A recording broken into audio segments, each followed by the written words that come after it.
Amara Bennett thought her deepest secrets were safe, locked away in a piano bench like love letters to a ghost. But when her socialite cousin's careless curiosity exposed 27 handwritten confessions to the family's handsome maintenance worker, Amara's perfectly controlled world exploded in the most humiliating way possible. What she didn't know was that Nate Walker had been writing his own secret notes about her, and their forbidden attraction was about to cost them both everything they'd worked for. The hotel heiress and the blue-collar worker were from different worlds, but when scandal threatens to destroy their lives, they'll discover that some love stories are worth losing everything for. Their 30-day separation was supposed to end their connection, but fate had other plans, and the paparazzi were watching. Will their love survive the ultimate test when family loyalty clashes with matters of the heart? If you're watching this story unfold, subscribe and tell me where you're from, because this tale of forbidden love is just getting started. The morning light filtered through the tall windows of the Bennett Townhouse music room, casting golden squares across the polished hardwood floor. Amara Bennett sat at her father's old piano bench, her fingers tracing the smooth wood grain as she tied a pale blue ribbon around another letter she would never send. "To the man who fixes more than pipes," she whispered, reading the opening line one last time before sliding the folded paper beneath the bench's lid. The stack had grown thick over the months, 27 letters, each one a piece of her heart she was too afraid to share. The distant sound of whistling drifted from the hallway, and Amara's pulse quickened. She knew that tune. Nate Walker always whistled while he worked, a soft melody that seemed to make the old radiators hum a little quieter, the creaky floors settle a little easier. She closed the bench with a soft click and smoothed her navy dress, checking her reflection in the piano's black surface. At 29, Amara had learned to wear composure like armor, her dark hair always perfectly styled, her smile always camera-ready. The Bennett family hotel empire demanded nothing less. The whistling grew closer. Through the doorway, she caught a glimpse of broad shoulders in a faded work shirt, dark hair slightly mussed from crawling behind radiators. Nate had been the building's maintenance tech for 3 years, and in all that time, Amara had managed maybe a dozen words to him. Each interaction left her tongue-tied and her cheeks warm. "Morning, Miss Bennett." His voice was gentle, respectful. He stood in the doorway with his toolbox, waiting for permission to enter. "Good morning." The words came out softer than she intended. "The radiator in the blue room is making that noise again." Nate nodded, his hazel eyes meeting hers for just a moment before looking away. "I'll take care of it." She watched him walk toward the problematic radiator, noting the careful way he moved through her family's space, like he understood he was a guest here, even though his work kept their world running smoothly. His presence felt different from the parade of contractors and service people who trooped through their lives, quieter, more genuine. "Thank you," she called as he knelt beside the old radiator, but he was already absorbed in his work, humming under his breath. Amara fled to the kitchen, her heart racing over such a simple exchange. In the bright morning light, she began setting out china for the family's weekly brunch, a tradition her mother Evelyn insisted upon. Crystal glasses caught the sunlight, and fresh flowers from their garden filled the air with sweetness. "You're up early." Sloan Bennett breezed into the kitchen, already dressed in clothes that cost more than most people's rent. At 27, Amara's cousin had turned her life into content, documenting every moment for her social media followers. Getting ready for the family gathering? Someone has to. Amara arranged pastries on a silver tray, trying not to think about how Nate's voice had sounded when he said her name. "Where's Mom?" Julian appeared in the doorway, already in his business suit despite it being Saturday. At 32, her older brother treated every day like a board meeting. "Reviewing the quarterly reports," Amara replied. "She'll be down in 20 minutes. The sound of Nate's tools echoed from the music room, a steady rhythm that somehow made the house feel more alive. Sloane's head tilted toward the sound, her expression brightening with the kind of curiosity that usually spelled trouble. "Is that the cute maintenance guy? I should get some behind-the-scenes content. Our followers love seeing how the other half lives." "Sloane, no." Amara's voice came out sharper than intended. "Just let him work." But her cousin was already drifting toward the music room, phone in hand. Amara's stomach twisted with a familiar dread. Sloane meant well, but she had a talent for turning private moments into public spectacle. 20 minutes later, the family gathered in the sunlit breakfast room. Evelyn Bennett presided over the table like the queen she'd trained herself to be, her silver hair perfectly styled, her posture radiating the kind of authority that had built their hotel empire from nothing. Julian reviewed emails between bites of Eggs Benedict, while Sloane scrolled through her phone, occasionally taking photos of her food. "The board meeting went well this week," Evelyn announced, cutting her fruit with precise movements. "The new Boston location is exceeding expectations." "That's wonderful," Amara murmured, but her attention drifted to the soft sounds of work coming from the music room. Was Nate still there? She'd written about his hands in her letters, capable hands that could coax life from broken things. "Oh, this room is so perfect for content," Sloane said suddenly, standing with her phone. "The light is gorgeous. I'm going to get some shots of the piano room for my story about historic homes." Sloane, Amara started to protest, but her cousin was already walking away. The next moments stretched like honey, sweet and slow until they turned sticky with disaster. Sloane's voice carried from the music room, bright with discovery. "Oh my God, what is this?" The breakfast room fell silent except for the soft clink of Julian setting down his coffee cup. Amara's blood turned to ice water in her veins. "Amara, you have to see this," Sloane called, and there was something different in her voice now, something that made Evelyn's spine straighten and Julian's eyes narrow. They found Sloane standing beside the piano bench, her phone forgotten in one hand, while the other held a piece of paper tied with blue ribbon. The bench lid gaped open like a mouth revealing secrets. "To the man who fixes more than pipes," Sloane read aloud, her voice carrying clearly through the room. "Your hands speak a language my heart understands. When you whistle while you work, you make this old house feel like home again." The words hung in the air like smoke from a fire that would burn everything down. Amara felt the blood drain from her face as her family stared at her, confusion and shock painted across their features. That's when Nate walked in. He appeared in the doorway with his toolbox, probably coming to report that the radiator was fixed. His eyes took in the scene, the open piano bench, the scattered letters, Sloane holding one like evidence in a trial. His face went very still. "Nathan," Evelyn's voice could have cut glass, "I think it would be best if you finished your work elsewhere while the family is present." The dismissal hung in the air like a slap. Amara watched Nate's jaw tighten almost imperceptibly, saw the way his knuckles whitened around the toolbox handle, but his voice remained steady, professional. "Of course, Mrs. Bennett." He turned to leave, and Amara felt something crack inside her chest. 27 letters worth of feelings, exposed and humiliating. The careful distance she'd maintained, shattered by her cousin's careless curiosity. "They're just old drafts," she managed to say, her voice barely above a whisper. "Stories I was working on." But Sloane was already flipping through more letters, her eyes wide. "There are dozens of them. Oh my God, Amara, these are beautiful. Listen to this one. Today you smiled when you thought no one was watching, and I realized I've been writing love letters to a ghost. You're real, and that terrifies me." "Sloane, stop." The words came out strangled, but the damage was done. Nate had heard. He'd paused at the top of the service stairs, his back rigid, before disappearing into the depths of the house. The sound of his footsteps faded, taking with it any hope Amara had of pretending this hadn't happened. Julian was the first to speak, his voice carefully controlled. "Amara, we need to talk." Evelyn's face had gone pale, but her posture remained perfect. "Close that bench immediately, and Sloane, put those papers back where you found them." "But they're so romantic." "Now." The authority in Evelyn's voice brooked no argument. Sloane hastily stuffed the letters back into the bench, but the blue ribbons caught on the hinges, a few strands hanging out like flags of surrender. Amara sank onto the piano bench, her hands shaking as she tried to tuck the ribbons inside. 3 years of secret feelings, scattered across her family's breakfast table like broken china. She could still hear the echo of Sloane's voice reading her most private thoughts aloud. "I need some air," she whispered, standing on unsteady legs.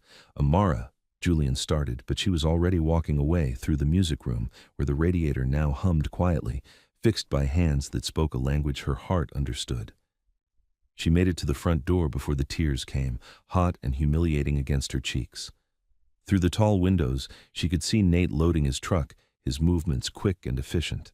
He didn't look back at the house, didn't look up at her silhouette in the window.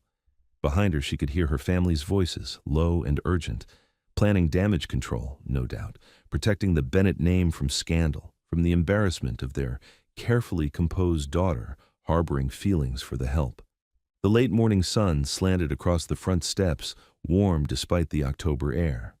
Amara wrapped her arms around herself and watched Nate's truck disappear around the corner, taking with it the only person who'd made her feel seen in years. She'd written 27 letters about love and longing, about noticing kindness in small moments, about the way someone could become important to you without ever really knowing your name. Now those letters were exposed, her feelings laid bare, and the man who'd inspired them had walked away without a word.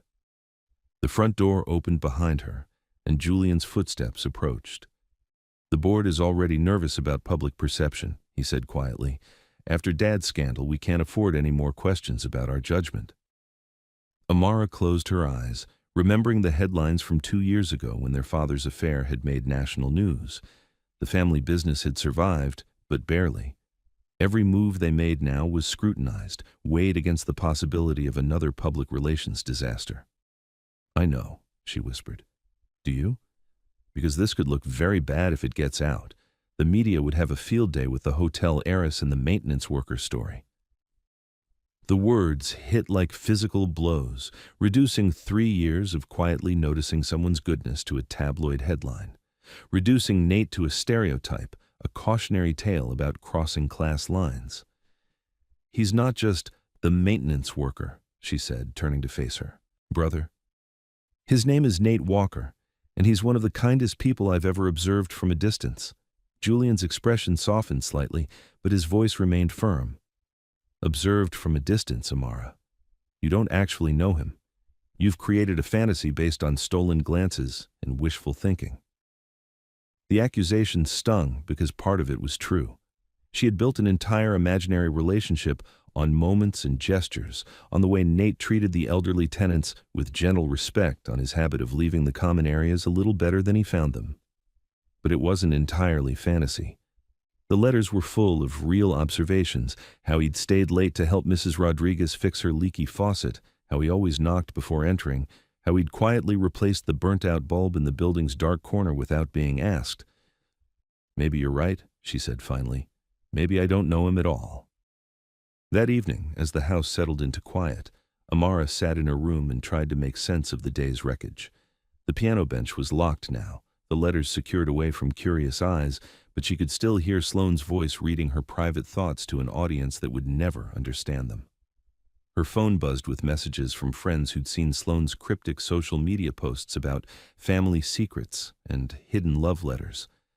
The Bennett name was trending in small circles, speculation building like storm clouds. Through her window, she could see the lights of Boston twinkling in the distance.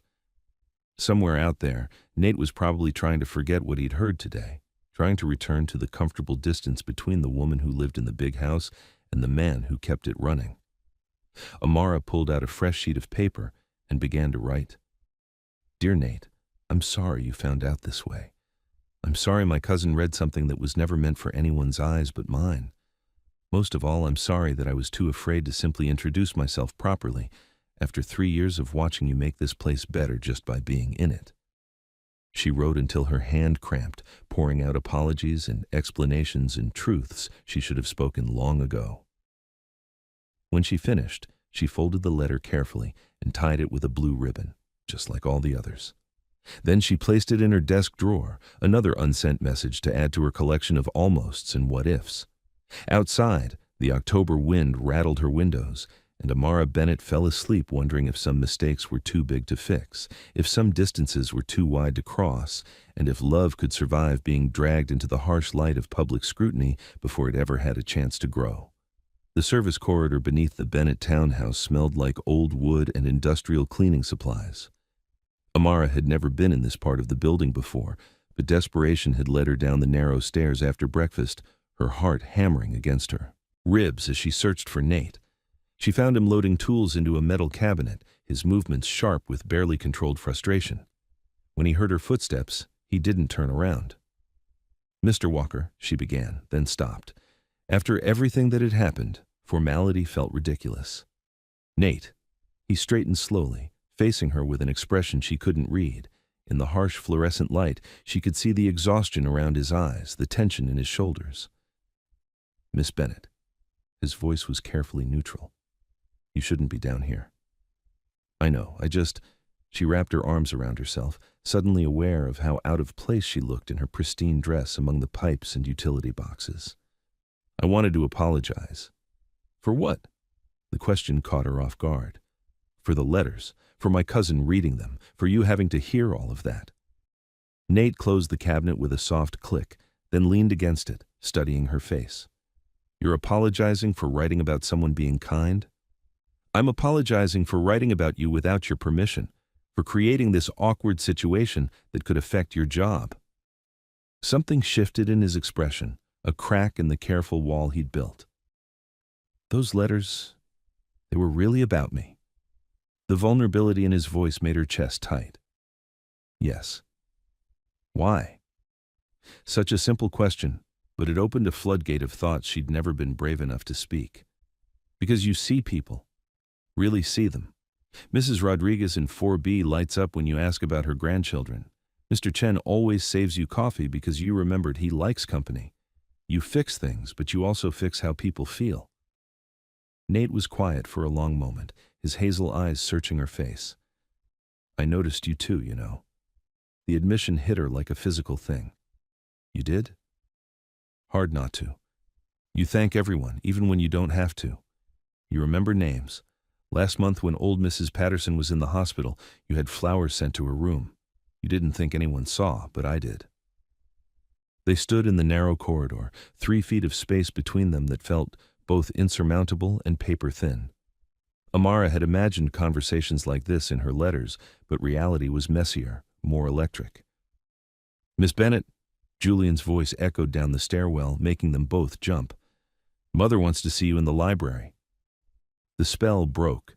Nate straightened, his professional mask sliding back into place. "You should go." "Nate, go," but his voice was gentle, not dismissive. "We'll figure this out."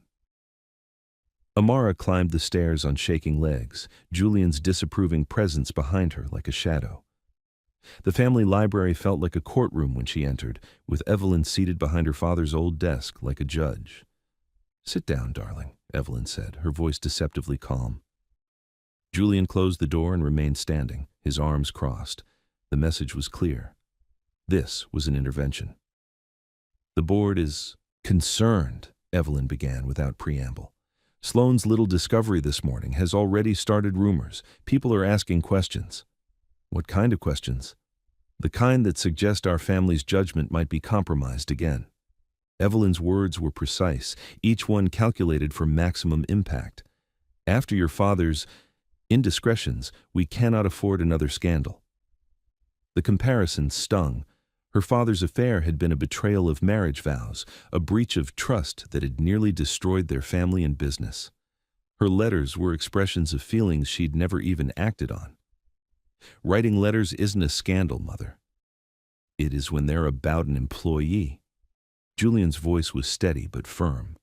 "It creates liability issues, questions about his employment, about favoritism, about our professional boundaries.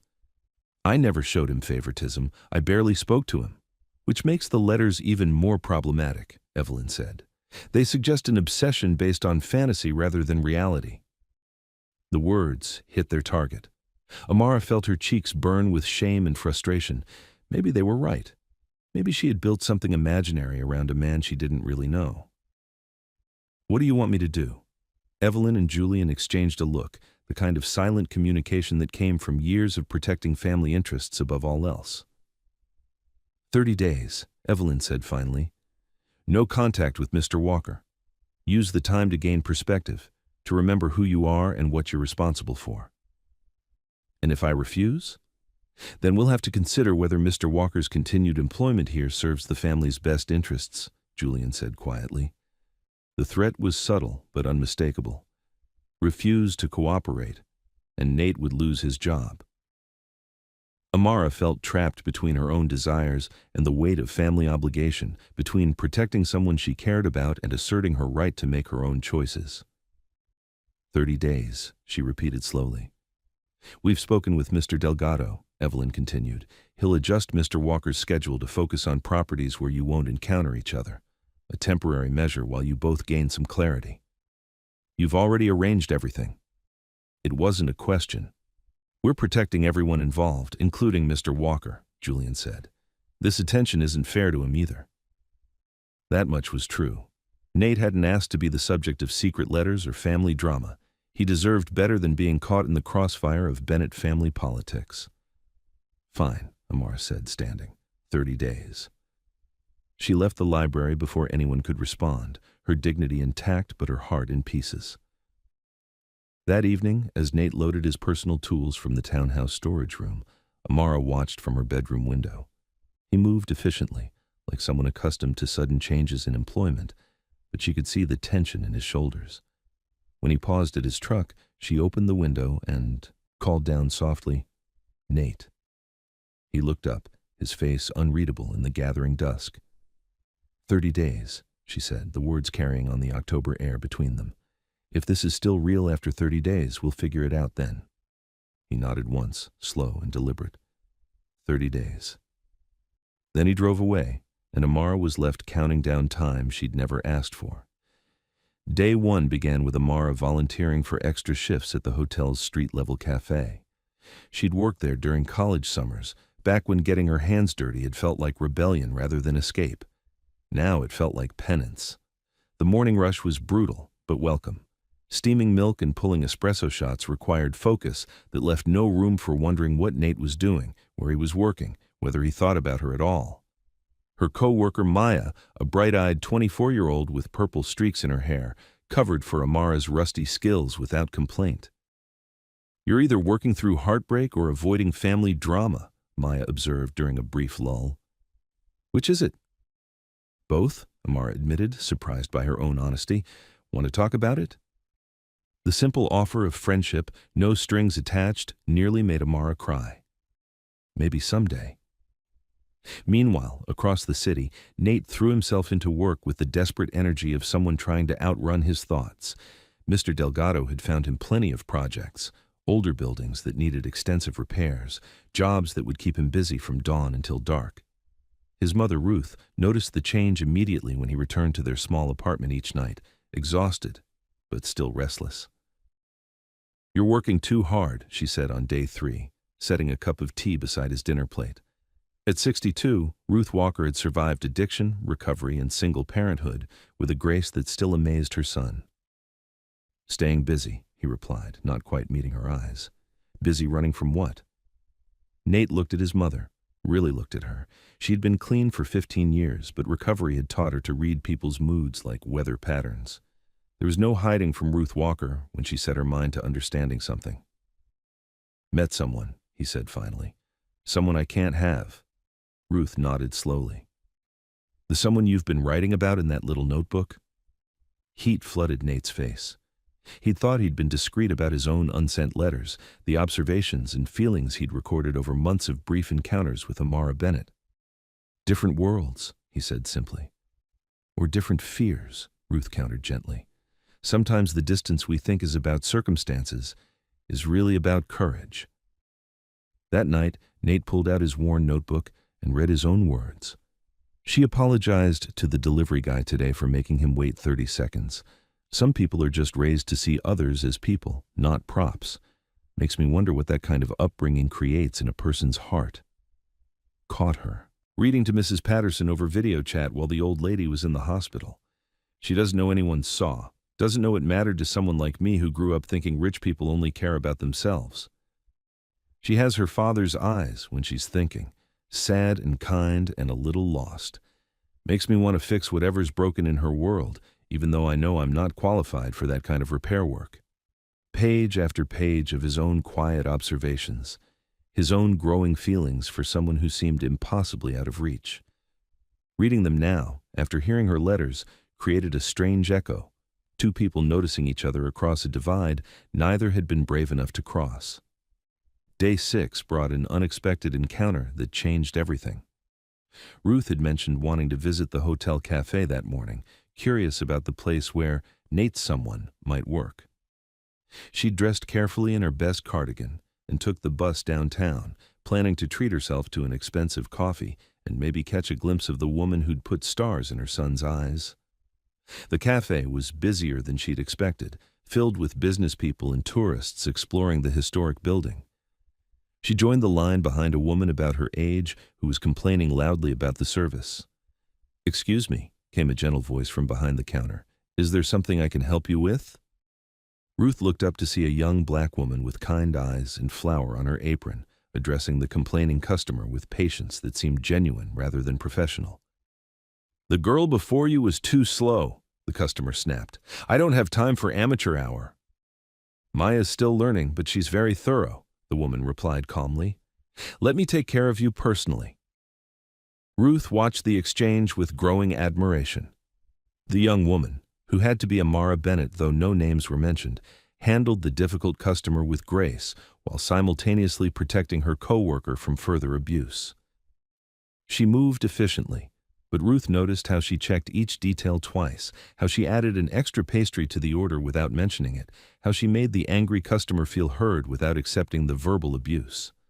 "Next," Amara called, and Ruth stepped forward. "Could I have a lavender tea, please? And maybe you could recommend a pastry." Amara's smile seemed more genuine now, less guarded. "The lemon scones are wonderful, my grandmother's recipe." As Ruth waited for her order, she observed the way Amara worked. There was something wounded about her movements today, a careful control that suggested recent heartbreak. But there was also genuine warmth in how she interacted with customers, real care in how she prepared each order. When Amara brought the tea and scone to Ruth's table, the older woman smiled. "Thank you, dear. This is lovely." "You're welcome. Are you visiting Boston?" "My son works around here," Ruth said carefully. "I wanted to see where he spends his days." They chatted for a few minutes about the neighborhood, about the beautiful old building, about Ruth's recovery and how proud she was of her son's work ethic. Neither woman mentioned names, but understanding passed between them, a recognition that they both cared about the same person. As Ruth prepared to leave, she touched Amara's hand gently. "Your son is lucky to have such a caring mother," Amara said quietly. "And any young man would be lucky to earn your attention," Ruth replied, her eyes twinkling. "Don't let pride keep you from happiness, dear one." That afternoon, Ruth called Nate at work. "I met her today." "Mom? She's lovely, genuinely lovely, and she's hurting the same way you are." "It's complicated. Most things worth having are." Ruth's voice was gentle but firm. "Don't let other people's expectations make your choices for you, Nathan. I didn't raise you to be afraid of good women." That evening, Amara found a thermos of soup outside her apartment door with a note. "Thank you for being kind to my mother today. The 30 days are hard on everyone. N." She held the warm thermos against her chest and cried, for the sweetness of the gesture, for the woman who'd raised such a thoughtful man, for the artificial distance keeping them apart when they clearly cared about each other. In her notebook that night, she wrote, "Day 6, met his mother today. Now I understand where his kindness comes from. Still 18 days to go, but I'm not counting anymore. Some things are worth waiting for, worth fighting for, worth the risk of looking foolish." Across the city, Nate stared at his phone, composing and deleting text messages. Finally, he settled on something simple. "Mom said you were kind to her. Thank you." Amara's response came quickly. "She raised an extraordinary man. Thank you for the soup." They didn't exchange more messages that night, but both went to sleep, feeling less alone, more hopeful that 30 days might not be an ending after all, but a beginning they were both brave enough to choose. Day 13 arrived like a storm. Amara was working the early shift at the cafe, her movements automatic as she steamed milk and pulled shots for the morning rush. The routine had become her anchor, something steady while her world felt upended by forced distance from someone she barely knew but couldn't stop thinking about. Maya burst through the employee entrance, her face pale and her phone clutched in her hand like evidence of a crime. "Amara, you need to see this," she whispered, pulling her aside between customers. The gossip website's headline blazed across the small screen. Hotel heiress's secret love letters exposed. Below it, blurred photos showed fragments of her letters, just enough visible to make out her handwriting. The blue ribbons and devastating phrases like, "The man who fixes more than pipes." Amara's hands started shaking so violently she had to set down the milk steamer. "How did they get these?" she whispered. "Someone must have taken pictures that day," Maya said gently. "Maybe your cousin, maybe a guest, maybe staff. I'm sorry, honey." The cafe suddenly felt too small, too exposed. Amara could feel eyes on her as customers began whispering, some pulling out their phones to compare her face to the grainy photo accompanying the article. The breakfast rush that had felt manageable moments ago now seemed like a gauntlet of judgment. "I need to call my family," Amara managed, untying her apron with trembling fingers. "Take all the time you need," Maya said, squeezing her shoulder. "I've got this." Across town, Nate was installing new fixtures in a century-old apartment building when his phone started buzzing incessantly. Text after text from friends, co-workers, even his elderly neighbor, Mrs. Patel. "Are you okay?" "Saw the news." "Is this real?" When he finally looked at the article, his stomach dropped through the floor. There was his truck in the background of one photo. There was enough of the letters visible to make it clear they were about him. And there, in black and white, was speculation about inappropriate workplace relationships and questions about the hotel's hiring practices. His phone rang. Mr. Delgado's name flashed on the screen. "Nate, I need you to come in, now." The ride to the Bennett Hotel's main office felt like driving to his own execution. Nate had been fired before. Budget cuts, personality conflicts with supervisors, the general instability of contract work. But this felt different. This felt personal and public in a way that would follow him to other jobs. Mr. Delgado's office was small but neat, filled with the organized chaos of someone who managed dozens of properties and hundreds of employees. The older man sat behind his desk, the gossip article pulled up on his computer screen. "Sit down, son," he said, his voice tired. "I know how this looks," Nate began, but Mr. Delgado held up a hand. "Do you? Because it looks like one of our employees has been the subject of unwanted attention from a member of the owner's family. That's a liability nightmare." The words hit Nate like a physical blow. Unwanted attention, as if Amara had been stalking him instead of quietly admiring him from a distance. "It wasn't unwanted," he said quietly. Mr. Delgado's eyebrows rose. "You knew about the letters?" "Not until that day at the townhouse, but I noticed her too." "Nate," Mr. Delgado rubbed his forehead. "The Bennett family is suggesting we suspend you pending a full investigation. They want to make sure there was no harassment, no exploitation of your position." "Exploitation?" The word came out sharper than intended. "I never asked her for anything. I never even spoke to her beyond normal work conversation until this whole thing exploded. I believe you, but I also have to protect the company and all our employees. I'm sorry, but I have to place you on leave while we sort this out." Nate nodded, understanding the position Mr. Delgado was in while hating the injustice of it. "How long?" "I don't know. Could be weeks. Could be longer." The older man's expression was genuinely apologetic. "I'll try to find you other work, off the books, but with this publicity." The conversation ended with Nate cleaning out his locker and turning in his keys. 3 years of steady employment, gone because someone had photographed private letters and sold them to a gossip website. As he loaded his personal tools into his truck, Nate caught sight of Amara through the hotel's large windows. She stood in the lobby, surrounded by her family, their faces grim with damage control planning. Even from a distance, he could see how small she looked, how overwhelmed. She must have sensed his gaze because she turned toward the window. Their eyes met across the glass and 30 feet of space that might as well have been an ocean. Her face crumpled for just a moment before she straightened, lifting her chin with the kind of dignity that came from years of public scrutiny. Nate wanted to go to her, to tell her this wasn't her fault, that he didn't blame her for her cousin's carelessness or the media's hunger for scandal. But security was already walking toward him, politely but firmly encouraging him to leave the premises. He drove away feeling like a suspect in a crime he didn't understand. The family meeting that afternoon was brutal. "This is a disaster," Julian said, pacing the library like a caged animal. "The hotel's stock dropped 3 points this morning. The board is demanding answers." "Sloan is beside herself," Evelyn added, her usual composure cracked around the edges. "She swears she only took one photo for her story archives, but someone clearly had access to her phone." "Someone she shared it with," Amara said quietly. "Maybe a friend who thought it was funny gossip. Maybe someone who saw dollar signs." "The source doesn't matter now," Julian snapped. "What matters is controlling the narrative before it gets worse." "Worse how?" "Think, Amara. A wealthy black woman and a working-class white man? The media will turn this into every stereotype about interracial relationships they can imagine. Either you're slumming for excitement, or he's a gold digger looking for an easy payday." The ugly truth of it settled over the room like dust. Amara had been so focused on her own feelings, on the privacy violation and the embarrassment, that she hadn't considered how the story would be twisted by people looking for angles to exploit.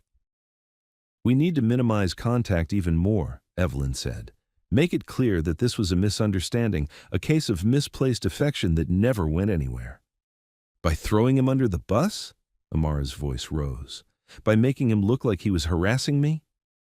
"By protecting everyone involved," Julian countered, "including him. Do you think he wants to be the poster boy for inappropriate workplace relationships? Do you think this kind of attention helps his career?" The argument was compelling and awful.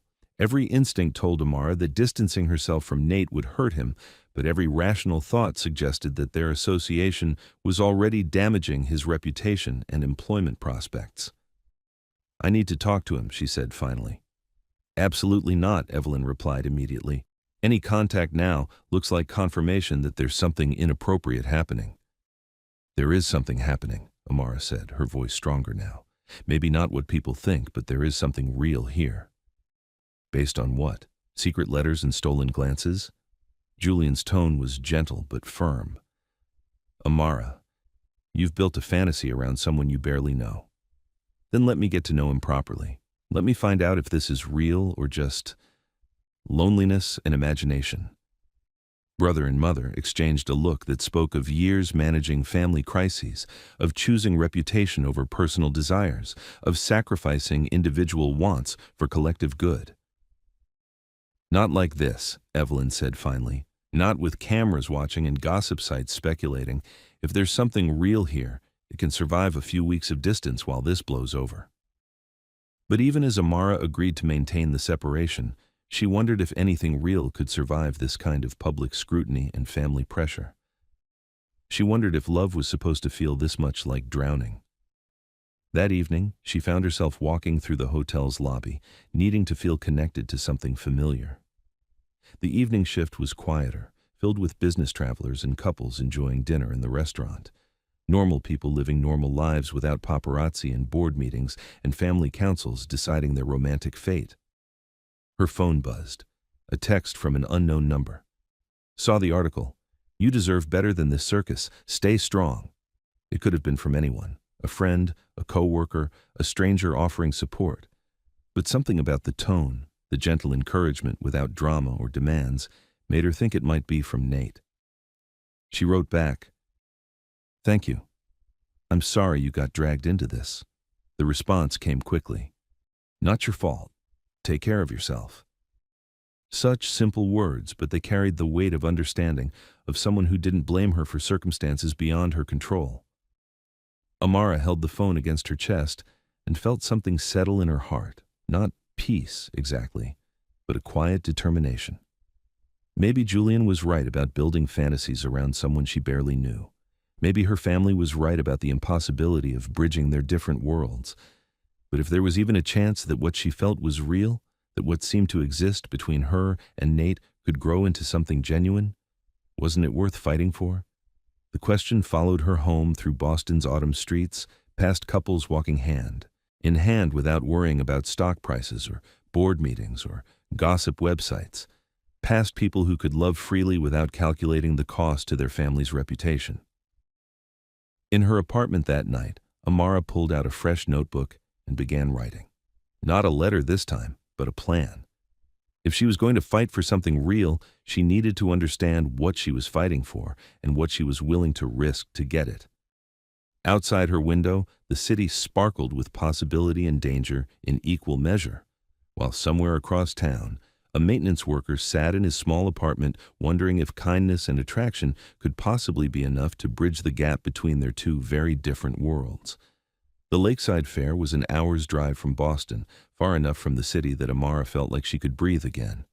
Day 30 had arrived with October's crisp promise of winter, and Nate's text had been simple. Truck, 5 p.m., Fairgrounds Road, if you want. She wanted.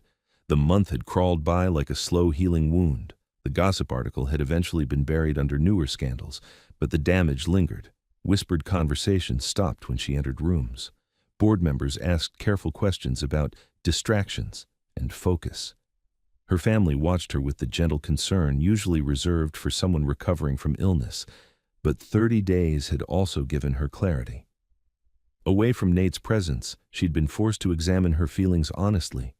Were they real or were they fantasy? The answer had come in small moments, missing his quiet kindness when difficult customers came into the cafe, thinking of his gentle way with Ruth when she dealt with her own mother's anxiety, wanting to share small victories and everyday observations with someone who seemed to notice the same details she did. Now, standing beside his weathered pickup truck in a gravel parking lot full of families and teenagers and couples on dates, Amara felt nervous in a way that was entirely new. This wasn't secret admiration from across a room. This was a first date with someone she'd been writing love letters to for months. "You came," Nate said, and the relief in his voice made her chest tight. "I said I would." He looked different away from work, younger somehow, in dark jeans and a flannel shirt that brought out the green in his hazel eyes. But he still moved with the same careful consideration she'd noticed from the beginning, opening the truck door for her without making it seem like a performance. "I wasn't sure what you'd want to do," he said as they walked toward the fair entrance. This seemed neutral. "Neutral is good," Amara agreed, though nothing about being near him felt neutral. Every step brought the awareness of his presence beside her, tall enough that she had to look up to meet his eyes, close enough that she could smell his soap and something uniquely him underneath it. The fair was exactly what she'd expected, and somehow more. String lights cast everything in warm gold, and the air smelled like funnel cake and autumn leaves. Families with small children wandered between game booths and food trucks, while teenagers clustered around the rides, all nervous energy and loud laughter. "When's the last time you went to something like this?" Nate asked as they joined the slow stream of people. "Honestly, never." The admission embarrassed her. Family events were always more formal. Hotel galas and charity auctions? Exactly. She glanced up at him. "You?" "Every year growing up, Mom would save for months so we could afford the rides and the food. Some of my best childhood memories are here." There was no judgment in how he said it, but Amara felt the weight of their different experiences anyway. While she'd been learning to navigate charity luncheons and board meetings, he'd been learning to make magic happen with limited resources and careful saving. "Will you show me how to do it right?" she asked. His smile was slow and genuine, transforming his usually serious face. "First rule, funnel cake is mandatory."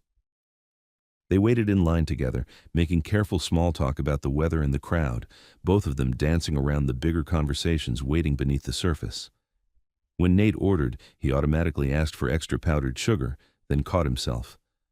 "Sorry, I don't know how you like it." "However you recommend," Amara said, and watched him relax slightly.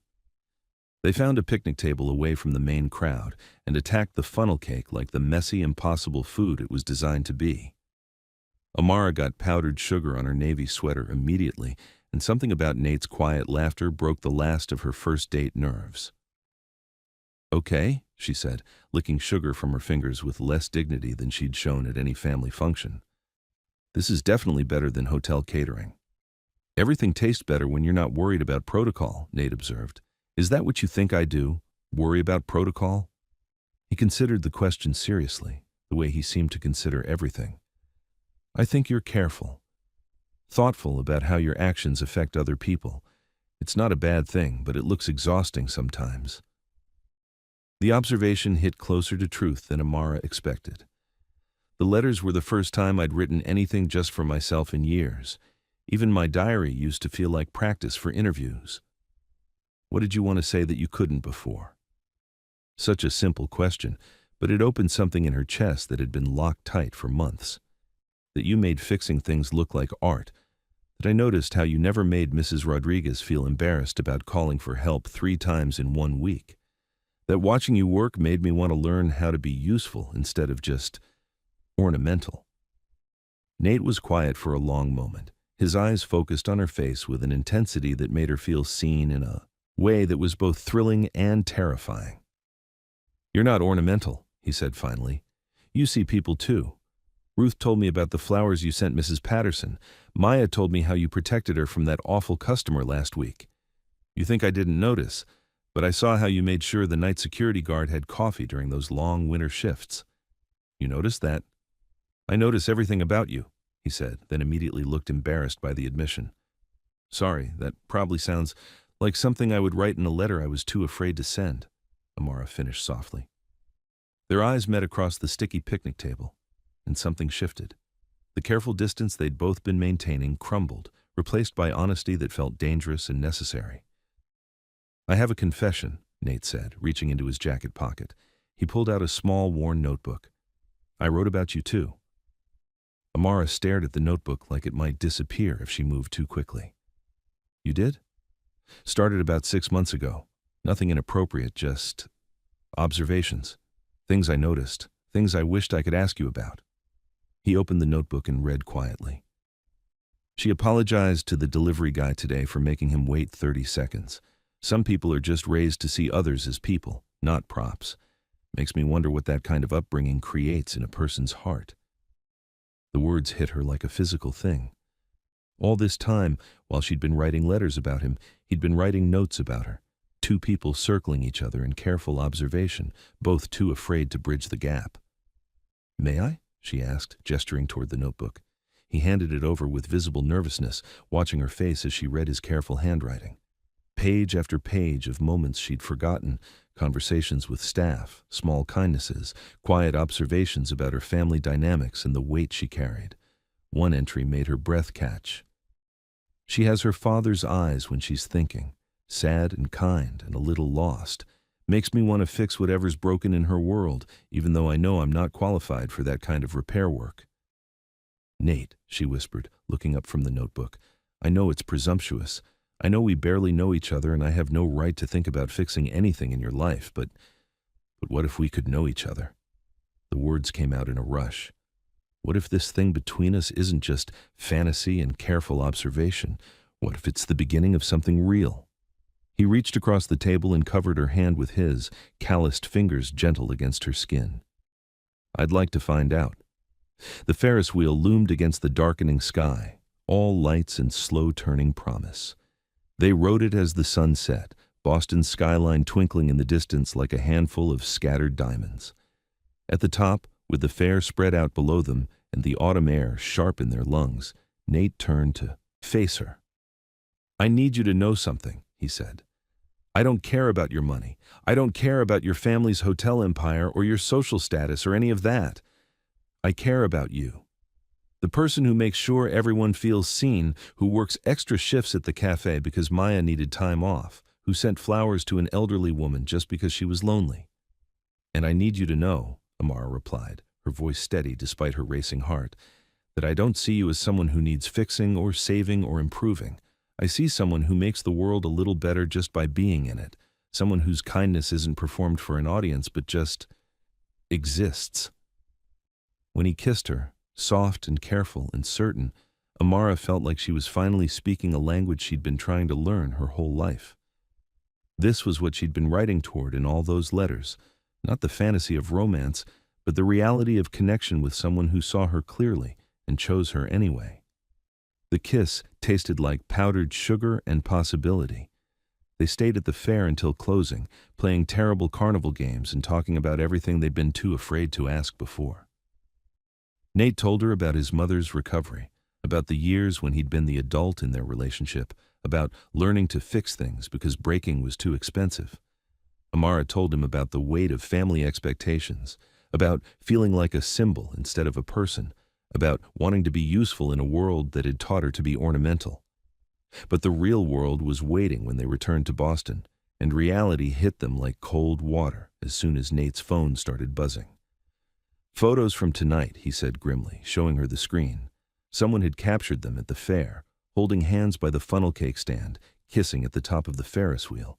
The pictures were already being shared across social media with captions that ranged from romantic to crude. "They followed us," Amara whispered, feeling violated in a way that made her stomach turn. "Or someone at the fair recognized you and saw an opportunity," Nate replied. "Either way, this is going to be a mess." By morning, the photos had been picked up by larger gossip sites. The headlines were exactly what Julian had predicted. "Hotel Heiress's Secret Romance Exposed," and "Love Across Class Lines, Modern Fairy Tale or Scandal," waiting to happen. Amara's phone was full of missed calls from her family, from reporters, from friends wanting to know if the pictures were real. Her stomach twisted as she scrolled through comments that reduced their evening of honest conversation and genuine connection to a series of stereotypes and assumptions. Gold digger. Rich girl slumming it. He's probably after her money. She's just rebelling against her family. The cruelest comments came from people who couldn't imagine that love might exist across economic differences without ulterior motives, that attraction might be based on character rather than calculation. Nate's morning was just as brutal. Mr. Delgado called to say the hotel's board was demanding a full investigation into their relationship, suggesting that Nate had deliberately pursued Amara for financial gain. His temporary suspension was extended indefinitely. "I'm toxic now," he told Ruth over breakfast, his voice flat with exhaustion. "Any job I apply for, they'll Google my name and find this mess." Ruth studied her son's face with the careful attention of someone who'd learned to read people's pain. "Do you regret it? Last night?" Nate thought about Amara's laugh when she'd failed spectacularly at the ring toss game, about the way she'd listened to his stories without judgment, about the kiss that had felt like coming home to a place he'd never been. "No," he said finally, "but I'm starting to wonder if caring about her is fair to either of us." Across town, Amara was having a similar conversation with her family in the townhouse library. The emergency meeting had the feel of a war council, with Julian and Evelyn presenting evidence like prosecutors building a case. "The board is threatening to remove you from the company completely," Julian said, sliding a folder across the desk. "They're calling your judgment into question." "The hotel stock has dropped another 4 points," Evelyn added. "Our investors are nervous about leadership stability." "And the media attention is making it impossible to control the narrative," Julian continued. "Every day you're associated with this man, the story gets bigger." Amara felt the weight of generations of family sacrifice pressing down on her shoulders. The hotel empire her grandparents had built, the legacy her father had nearly destroyed, the future that depended on maintaining public confidence in Bennett family leadership. "What do you want me to do?" she asked, though she already knew the answer. "End it," Evelyn said gently, "publicly and clearly. Issue a statement saying it was a misunderstanding, that you've realized the incompatibility of your situations. Throw him under the bus to save the company?" "Save everyone involved," Julian corrected, "including him. Do you think this attention is helping his career? Do you think being known as the maintenance worker who seduced a hotel heiress is going to help him find good jobs?" The argument was compelling and horrible. Every instinct told Amara that protecting Nate meant staying close to him, but every rational thought suggested that their association was destroying both their futures. "I need to talk to him," she said finally. "Amara, I need to talk to him before I make any decisions. I owe him that much." That afternoon, she met Nate at a small diner near his apartment, Gus's place, where he'd been picking up extra shifts to make up for his suspended hotel income. They sat in a corner booth while Gus, a grizzled man in his 50s who'd clearly become protective of Nate, hovered nearby like a concerned uncle. "This is unsustainable," Amara said without preamble, showing him her phone full of missed calls and messages. "The board wants to remove me from the company. Your job prospects are being destroyed. We've known each other for one real day, and we're both losing everything." Nate nodded slowly. I've been thinking the same thing. Have you? The question came out smaller than she'd intended. Not about us, he clarified quickly. About the situation. About whether caring about you is fair when it's hurting you this much. And what did you decide? He reached across the table and took her hand, his thumb tracing circles on her palm. That I'd rather have one real day with you than a lifetime of safe distance, but that's selfish when you have so much more to lose. Amara felt tears threaten for the first time since this whole mess started. What if we could find a way to make it work? What if we could get through this together? How? Every time we're seen together, it gets worse. Every photo, every headline, every comment section full of people debating whether I'm a gold digger or you're a spoiled rich girl playing with the help. The ugly truth of it settled between them like a third person at the table. They were fighting not just for each other, but against a world that couldn't imagine their attraction might be genuine, that couldn't see past economic differences to the simple human connection underneath. So what do we do? Amara asked. Nate was quiet for a long moment, his eyes focused on their joined hands. We figure out if this is worth fighting for, really fighting for, not just hoping it works out. How do we do that? By being honest about what we're asking from each other. By admitting that dating me might cost you your family business and dating you might cost me my career in this city. By deciding if what we found last night is strong enough to build something real on, or if it's just the beginning of something that could be. Gus appeared at their table with coffee neither of them had ordered, his weathered face kind but concerned. Everything okay here? Getting there, Nate said, squeezing Amara's hand. That evening, Amara returned to her apartment with a decision crystallizing in her mind.